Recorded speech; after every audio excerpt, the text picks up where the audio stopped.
Tere tulemast taas kord vaatama, kuulama ja järgmist vestlust saadet siin vestlused Rakvere kolmainu koguduses ja tegemist on sellise formaadiga, kus me tahame tutvuda erinevate inimestega, kes meie koguduses kas midagi teevad või kirikus käivad või kuidagi kogudusega seotud on või siis siia satuvad. Ja tänaseks külaliseks olen palunud siia meie stuudiosse inimese, kes ilmselt on enamikele koguduse liikmetele ja Rakvere kolmainu kirikus käinud inimestele tuttav ameti poolest, aga võib-olla paljuski tema elust ja taustast ei olegi ehk nii palju teada. Tegemist on koguduse sekretäriga, üks neist inimestest, kes igapäevaselt tegelikult on siin koguduse majas tegev ja toimetamas, Kai Rohumäe. Tere, Kai! Tere! No, kui me räägime nüüd võib-olla kõigepealt just sinu sellisest jõudmisest siia koguduse ja kiriku juurde, et kus see lugu alguse sai ja mismoodi sa siis ja millal siis jõudsid siia koguduse juurde sellisesse positsiooni, nagu sa praegu oled? Et siis peaks minema tagasi lapsepõlve. See huvi tekkis võib-olla kooli ajal, kui oli veel keelatud kirikutes käimine ja siis sai ikka seda salaja tehtud. Isegi ülikoolis, kui ma käisin, tuli enne jõule rektori käskiri, kuhu ei tohtinud minna, seal oli siis terve nimekiri ja kuusk ei tohtinud tuppa tuua ja käidi kontrollimas ja nii kirikutes kui ühiselamus. Aga ikka sai käidud ja tehtud. Ja just see huvi selle religiooni ja usundite vastu ja tegelikult on ju kõik kultuur ja kunst ja kõik on ikkagi seotud. Ja siis tuligi see mõte, aasta oli siis 2011, juba selles mõttes vanust oli juba paras jagu. Ja et tulla siis leerikooli, kuna ma ei olnud ka ei ristitud ega leeritatud. Ja siis saigi tuldud leerikooli. 2011 siis jõulude ajal saime siis leeri õnnistuse ja sain koguduse liikmeks. Ja edasi läks tee ikka, tegin oma töid ja tegemisi, sai kirikus käidud ja kui hakkas lähenema pensionipõlv, siis ma mõtlesin, et kuidagi, või enne oli alateadvuses käinud läbi, et oleks tore ju kirikus midagi teha või tööd teha. Ja siis selline palvele vastati sõnal ja mõttel on suur jõud ja siis oli Tiiu Kadarik enne mind siin. Tema otsustas ära minna ja kuidagi tuli jutuks siis ja siis ma mõtlesin, et nüüd see hetk on, et lähen rääkisin Tiiule kõigepealt ja siis Taunoga ka ja siis sai see otsus tehtud, nii et aasta oli siis 2018 oli ja kui ma tulin siis siia tööle sekretäriks. 1. aprill sa mingil hetkel mainisid. Ma ütlesin, tegelikult ma vaatasin järgi töölepingust, on 2. aprill ja 1. oli pühapäev tööpäev või algas esmaspäevast 2. aprillist. No sinu lapsepõlv möödus ka ju Kohtla-Järvel vist. Kohtla-Järvel, jah. Eks seal, kuidas see keskkond kirikus käimise peale vaatas veel ekstra kuidagi karmima pilguga või? Jaa, ega seal ka kontrolliti, aga siis me käisime Kohtla-Järvel, me käisime Jõhvi kirikus oli siis. Ja ema õpetaja ka ju veel, eks? Ja ema oli õpetaja ja siis oli Vene ajal oli see natukene keelatud ja põlu all kõik see. Et koguduse sekretäri ametis mõnda aega, enne kui me veel selle juurde ka tuleme, et siis üks tegevus, millega sa ju enne kirikusse tulemist ka aktiivselt tegelesid ja siiamaani tegeled, on jooga võimlemine ja juhendad ka jooga kursusi või treeningut, kuidas seda nimetatakse? Joogagrupid, jah. Sa oled kuulnud, et mõnedele inimestele tundub see kokku sobimatu ristiusuga jooga, et kuidas sina kommenteerid seda? Jah, ma enne nagu seda ei mõelnudki, ma olen nüüd 18 aastat olen jah tunde andnud siin Lääne-Virumaal, mul on erinevaid gruppe olnud, jah, siis Lääne-Virumaal erinevates kohtades, praegu on siis mul 3 gruppi. Ja kui ma tulin siia kirikusse tööle, siis ma pakkusin heast tahtest ka välja, et ma võin siis siin ka teha, et eakatele siis joogat või 60 pluss siis grupile.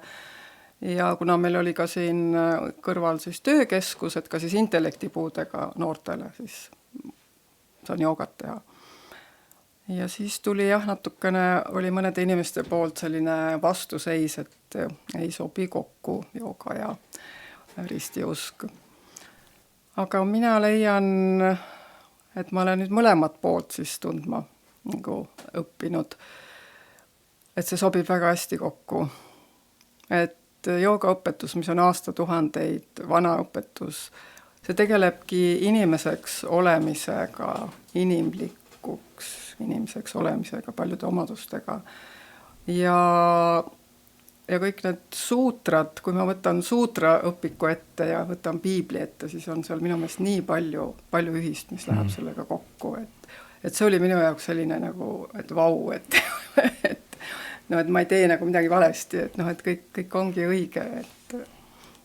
Sest jooga ei ole usk. Aga kui sul on ka jumalasse usk, siis sa võid seda alati kasutada ja pöörduda kõige kõrgema poole. Et siis, kes on huvitatud, siis kolmapäeva õhtuti pärastlõunal, siis täpsemalt kell 4 on siis koguduse majas, siin noorte majas siis joogarühm. Jah, 60 pluss. 60 pluss vanuses inimestele. 60 pluss vanuses, jah. Ja kui võib reklaamides teisipäeviti on Kungla tänava lasteaias, siis on ka grupp. Ja. Aga nüüd sellest koguduse sekretäri tööst, et kui sa siin alustasid, et peaks kellelegi kirjeldama, et mis see töö siis on, see endas sisaldab, et siis mis need märksõnad on, et mida sa esile tooksid, et mis see sinu ülesanded peamiselt on? No peamine, kui niimoodi lühidalt kokku võtta, siis ongi olla õpetajale siis abiline, et tema saab siis oma vaimulikku tööd teha ja kõik siis muu selline paberitöö ja korralduslik töö on siis minu teha. Siin on siis jah erinevaid asjad. Kõigepealt siis meie liikmed, meil on üle 1000 koguduse liikme, et need on ilusasti kirjas, kõik nende andmed on siis veel olemas internetis kogu ja andmebaas ja ka kõik saab siis kirja pandud, kes tulevad koguduse liikmeks, kõik ristimised, leeritamised, laulatused, matused, et need kõik ilusti oleks korralikult kirjas. Ja siis kõik arved, mis meile tulevad, siis me tarbime ju elektrit ja vett ja ostame üht ja teist koguduse jaoks, et arved makstud saaksid. Meil on ka palgalised koguduses, et nende palgad õigel ajal makstud saaksid. Ja siis on veel siin Oreli pooltunnid suvel, siis nende korraldamine, et siis lepin kokku või saadan nagu info välja Oreli mängijatele, et kes siis saavad tulla ja soovivad tulla Rakvere kirikusse Orelit mängima suvel. Enne seda tuleb teha muidugi rahataotlused, siis Oreli pooltundideks, et saada linnavalitsusele, siis kultuurkapitalile. Aga õnn on see, et Oreli mängijad, organistid on siis väga huvitatud tulemast mängima, kuna Rakvere kirikus on väga hea orel, et sellega nagu ei ole probleeme, et saab suvi täidetud kõik. Ja siis on meil Teeliste kirik, veel meil on suvel kirik avatud 3 kuud, et siis kirikuvalvurid, et meil oleksid olemas. Ka selle jaoks saab projekt kirjutada, et nendele töötasu maksta. Ja siis sellised ka kontserdite kokkuleppimine, ütleme aastaringselt, siis eriti jõulude ajal on palju kontserte, et see koordineerimine, et siis ühel päeval ei satuks mitu või korraga, et nagu see.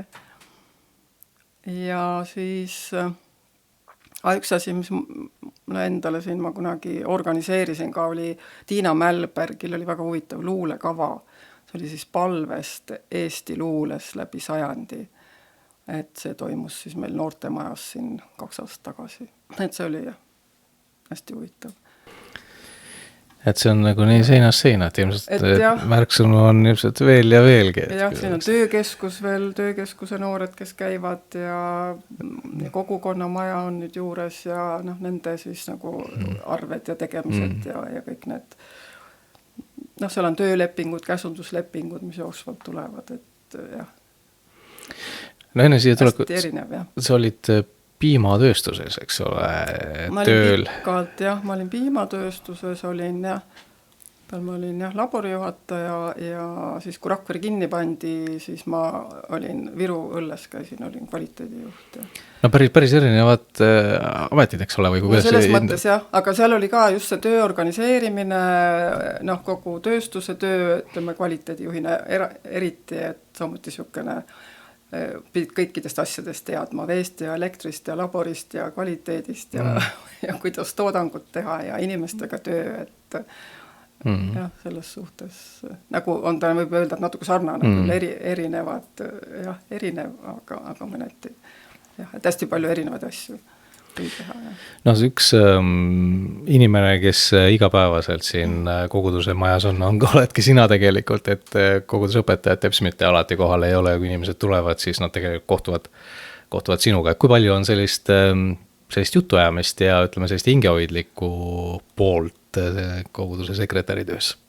Jah, seda on ka eriti siin nüüd koroona ajal, kui oli, et siis inimesed paljud käivad, liikmemaksud makstakse ütleme, panga või interneti teel, aga vanemad inimesed tulevad ise kohale, tahavad tulla ja siis nad ikka räägivad oma elust ja olust ja küsid ja eriti koroona ajal oli näha, et inimesed nagu tahavad suhelda või rääkida, et siis on tore, kuulad ära ja ütled mõne hea sõna ja et selles suhtes ja samuti et intellektipuudega noored, et nemad ka tahavad, et käivad ja räägivad siis oma muredest või rõõmudest ja siis saab nad ära kuulata ja selles mõttes on nad toredad. No sa oled ennast ka nendes teemades, eks ole, natuke ette ka valmistanud, et olnud Põltsamaa piiblikursuse, eks ole, käisid läbi. Tulin, siis ma vaatasin, et ikka tahaks nagu üldse see kooli teema on ja igasugused kursused, et neid ma olen elu jooksul püüdnud õppida ja käia. Piiblikoolis käisin aasta kuigi siis ka tuli jälle koroona vahel, aga me saime ikka siis tehtud neid siis niimoodi tagantjärgi et see kursus sai läbitud, mis väga huvitav oli. No sellest hiljuti sa jagasid, et üks raamat, mida sa ise lugesid oma haigeks olemise ajal, oli see Jeesus terapeudina.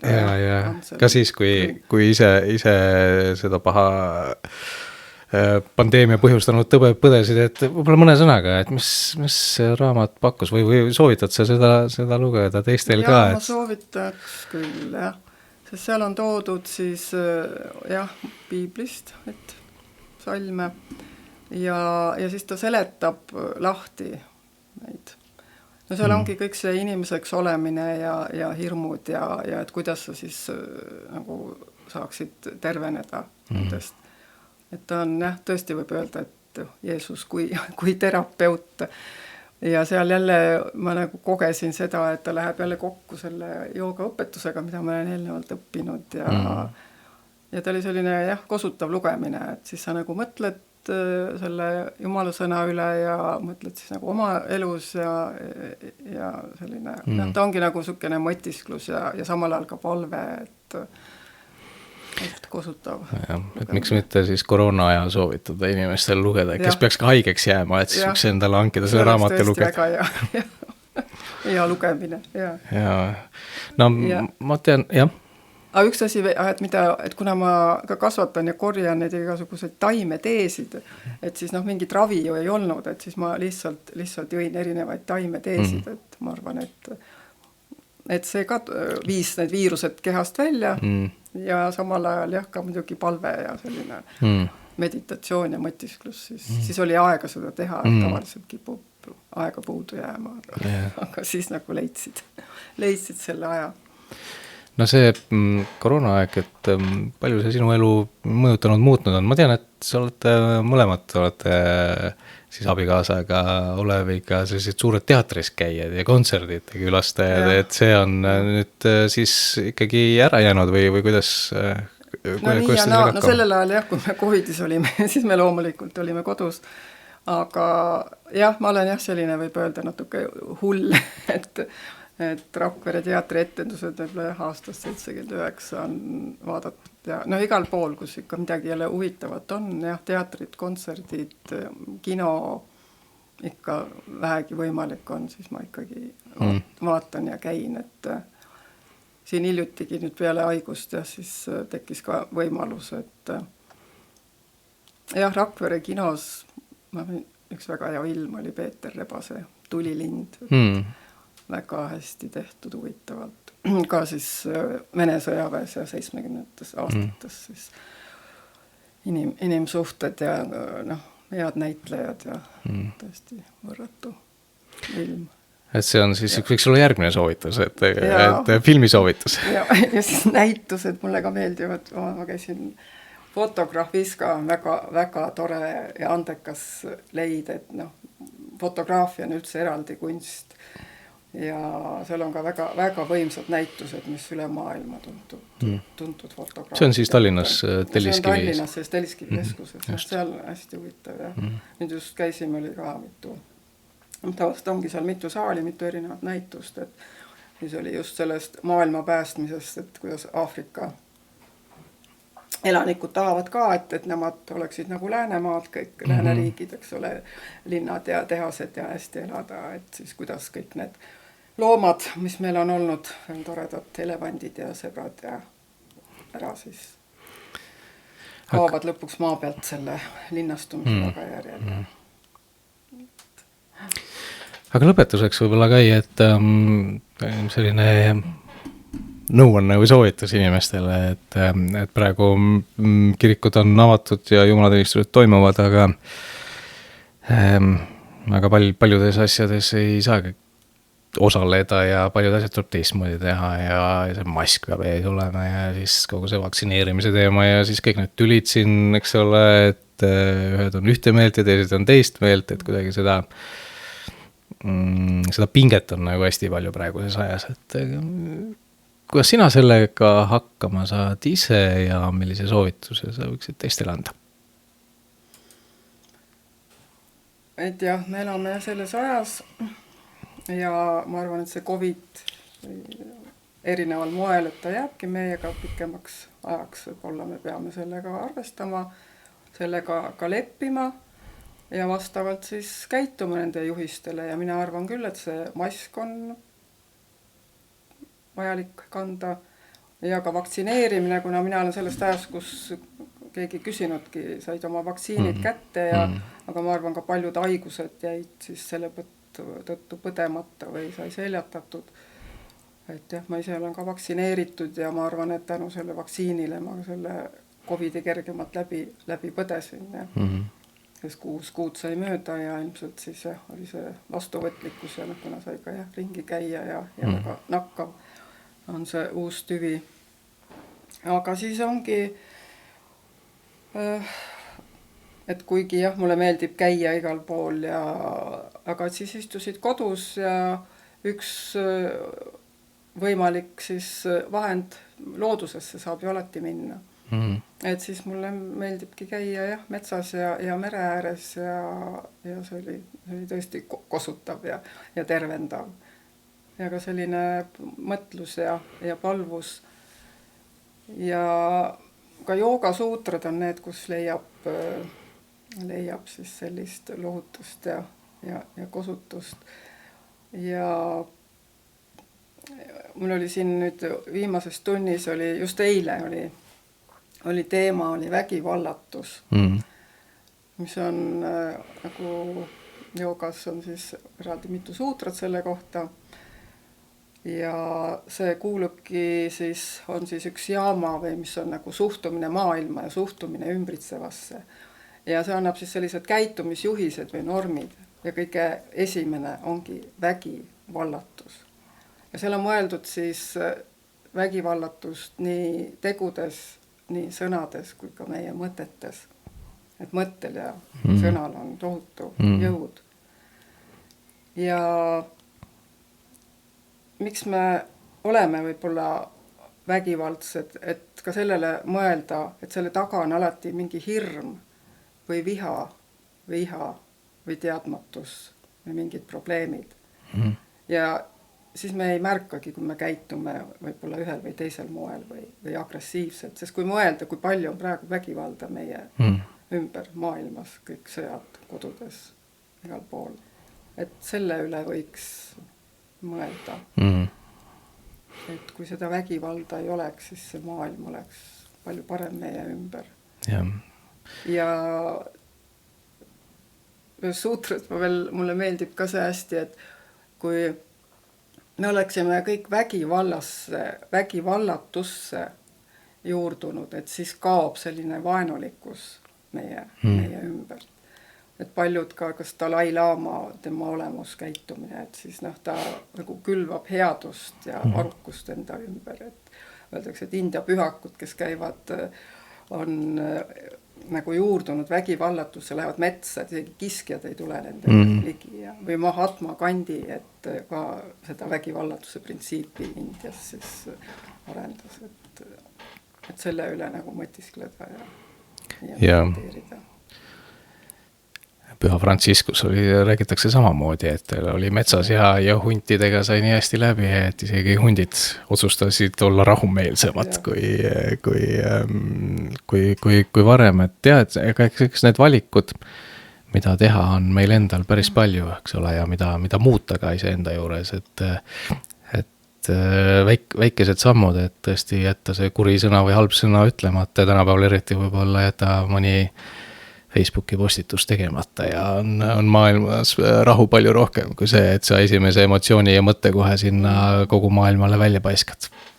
Et just see hinge rahu ja see ja Jumala rahu, et nagu Jumal ütleb, et see rahu olgu kogu aeg ja sinuga, et ükskõik kus sa siis oled, kodus või väljas või et igal pool saab see rahu olla sinuga kaasas. Aga aitäh, Kai, selle jutuajamise eest. Täna siis oli meil vestlused Kai Rohumäega, kes on meie koguduse sekretär, keda võib siis kohata esmaspäevast reedeni kella 10-4 tööpäeviti siis siin koguduse kantseleis, kelle juures saab siis kõik avaldused teha ja liikmeannetused tasuda ja ristimised ja kõik, mis muu on, siis Kai kaudu saab neid asju siis niimoodi kokku leppida ja korraldada. Aga suur tänu sulle, Kai, tulemast ja kõnelemast täna ja õnnistatud päev. Ja, aitäh ja olge oodatud ja olete oodatud ja olge hoitud ja terved kõik.